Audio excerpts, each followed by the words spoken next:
বাইপাসের ধারে বেসরকারি হাসপাতাল থেকে গাড়িটা ছাড়ার পর ছিল শুধু কিছু সময়ের অপেক্ষা। নাকতলার বাড়ির সামনে গাড়িটা থামার পরে ফের উপচে পড়ল হাসপাতালের সেই চেনা ভিড়টা। অশক্ত হাতে গাড়ি থেকে নামলেন পার্থ। ধরাধরি করে নিয়ে যাওয়া হলো বাড়িতে। বরণ করতে এগিয়ে এলেন পরিবারের সদস্যরা। সাংবাদিকরাও ততক্ষণে কেঁচো ধরলেন পার্থকে। শুধু একটা বাইট। নীরব পার্থর মুখে তখন এক চিলতে হাসি, চোখের কোণে চিকচিক করছে জল। ক্যামেরার লেন্সটা জুম করতেই দেখা গেল ঘরের ভিতর পুরো দৃশ্যটাই দেখছে টেবিলে রাখা মমতার ছবি। গ্রেপ্তারের পর থেকে এই যে মমতার সঙ্গে দূরত্বটা না চাইতেও যেন বেড়ে গিয়েছে অনেকটা। না চাইতেও হয়তো দলের অস্বস্তিটা নিজের বাড়িতে ফেলেছেন পার্থ।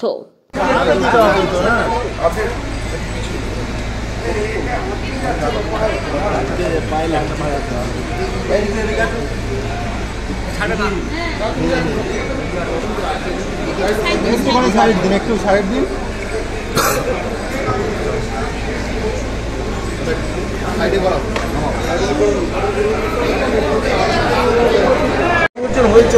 এবার হয়ে গেছে।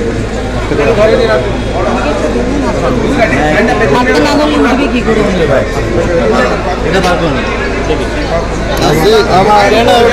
দাদা ও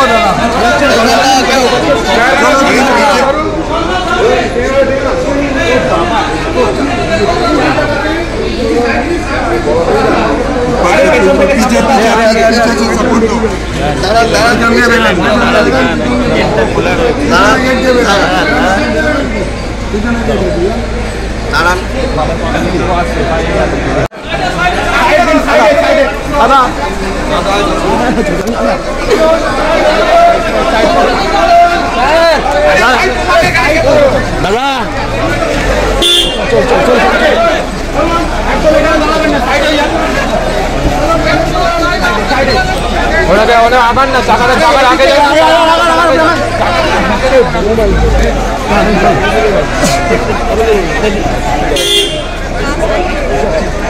একটু দাদা একটু সাইডে